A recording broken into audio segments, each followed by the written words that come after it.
제14장 소박한 성내전. 로드 부장을 중심으로 한 민간인 포로들은 모두 고등교육을 받은 지성인으로서 사회생활이나 교회에서 활동을 하던 분들이었다. 그러므로 그들의 품행이 나무랄 데 없었으며 그렇지 않다고 해도 교양 있는 부인들과 함께 지냈으므로 그렇게 될 수밖에 없었다.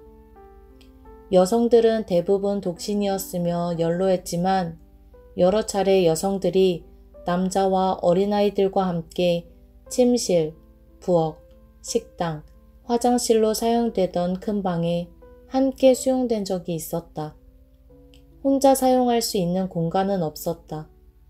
그와 같은 조건 속에서 공동생활이란 몇 사람이라도 성격이 난폭하다면 금방 아수라장이 될 수 있었다. 그러나 남성이나 여성 모두가 신사적이었다.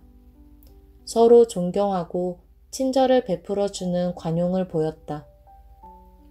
쿠퍼와 로드가 시작해서 성경에 나오는 주님의 기적이나 비유와 관련된 인물과 사건들을 나누면서 안절부절한 마음과 지루함을 달랬다. 그 다음에는 구약 성경을 처음부터 끝까지 역사적으로 각색해 보기도 하고 어떤 때는 상상으로 런던을 여행하기도 했다. 세계적인 대도시를 방문해 보지 못한 사람들에게는 흥미로운 일이었다. 그리고 옥스퍼드나 캠브리지 대학을 순례하며 또 몇몇 책을 살펴보는 것은 무척 흥미롭고 많은 도움이 되었다. 이렇게 사람이 모인 가운데서도 종교는 큰 문제가 되지는 않았다. 여러 다양한 교단의 배경을 가진 사람들이 모였기 때문에 예배 형식도 달랐다. 그러나 그것은 별로 놀라운 일은 아니었다. 포로 기간 중 미사를 드려야 영적인 영감과 위안을 받는 분들은 외적인 도움을 얻지 못했다.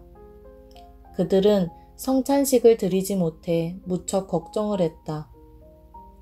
허버트 로드 부장은 이따금 그들과 이 문제를 논의하면서 그들의 처지를 동정했다.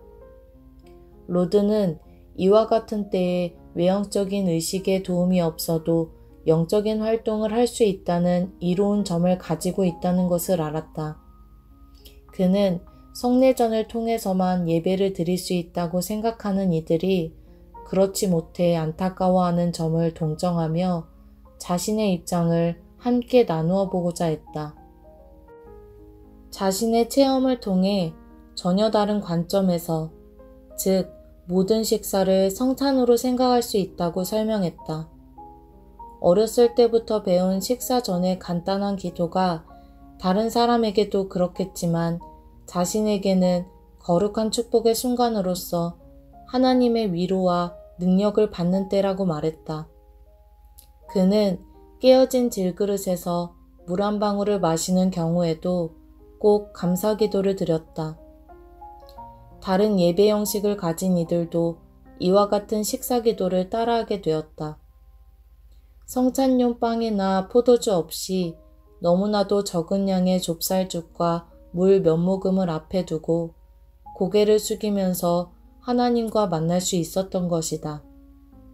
아무리 뺨을 때리고 욕설을 퍼부어도, 그리고 아무리 음식이 보잘것없어도 이 하나님의 자녀들이 드리는 성찬을 막을 수 없었다. 교파가 다르고 신앙 고백이 다른 사람들이 이같이 조화를 이루고 있는 것이 외부인에게, 특히 북한군인에게는 기이하게 보였다. 이 북한 장교는 비밀경찰에 소속되어 있는 소령으로서 대학 출신인 공산당원이었다.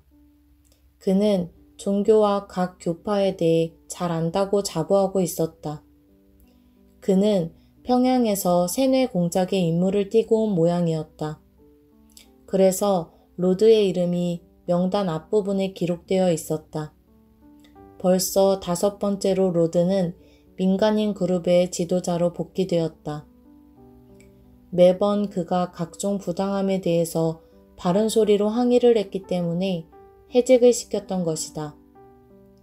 최근의 신문은 오히려 대화로 이루어졌다. 북한군 장교는 교활하게 질문을 했으며 로드 부장은 단호하게 기독교 신앙을 변호했다. 예배 형식이 다른 사람들이 어떻게 그렇게 행복한 공동생활을 할 수 있느냐는 질문에 대해 로드 부장은 긴 답변을 했다. 모든 교파의 공통점은 부활하시고 영원하신 하나님의 아들 그리스도에 대한 사랑과 충성심이라는 것을 그는 우선 언급했다. 성공회, 천주교, 감리교, 구세군 등 모든 교파는 다 한 분 하나님을 경배하며 그분 안에서 하나가 된 것이다. 각 교단의 예배 형식은 다르지만 성도들이 느끼는 하나님의 사랑과 능력을 만민 앞에 제시하려는 노력은 같은 것이다. 여러 가지 의식이 아름다우며 교회나 개인이 각기 개성에 맞는 예배 형식을 선택할 수 있지만 구세군인들은 예배를 위해 외적인 도움을 필요로 하지 않는다고 분명히 말했다. 성령의 내적 증거와 능력을 믿기 때문이다.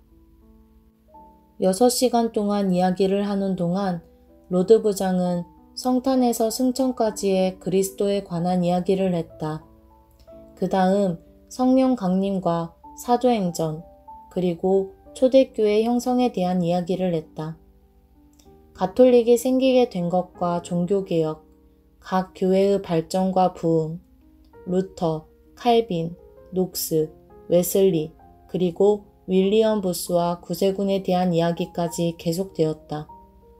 북한군 장교에게 이와 같은 이야기는 처음 들어보는 것이었다. 로드가 자세하게 이야기를 해준 것에 대해 고맙다는 표시를 한 뒤 보고서에는 가톨릭 다음에 구세군이 생겼다고 쓰겠다고 말했다. 하지만 로드 부장은 이와 같은 찬사를 제쳐놓고 바르게 알려주었다. 로드가 다시 막사로 돌아왔을 때 같이 있던 이들은 모두 흥미를 가지고 그에게 많은 것을 물어보았다. 북한군 장교와 나누었던 이야기를 조용히 듣고 있었으며 그중 한 명이 무척 깊은 생각에 잠긴 듯 했다. 그는 바로 천주교의 킨난 주교였는데 다음날 아침 로드 부장이 신앙을 잘 변호하며 특히 가톨릭에 대해서 잘 말해주어서 고맙다고 말했다. 사실 킨난 주교는 미사를 드리다가 자신이 사역하고 있던 재단에서부터 끌려왔다. 로드는 이 사실을 잘 알고 있었기 때문에 예배를 돕는 외적인 물건들을 빼앗긴 이들을 진심으로 동정한다고 말했다. 부장님, 당신은 개신교인이며 또 구세군인으로서 성례전을 지키지 않으면서도 어떻게 그렇게 훌륭한 영적인 체험을 간직할 수가 있습니까?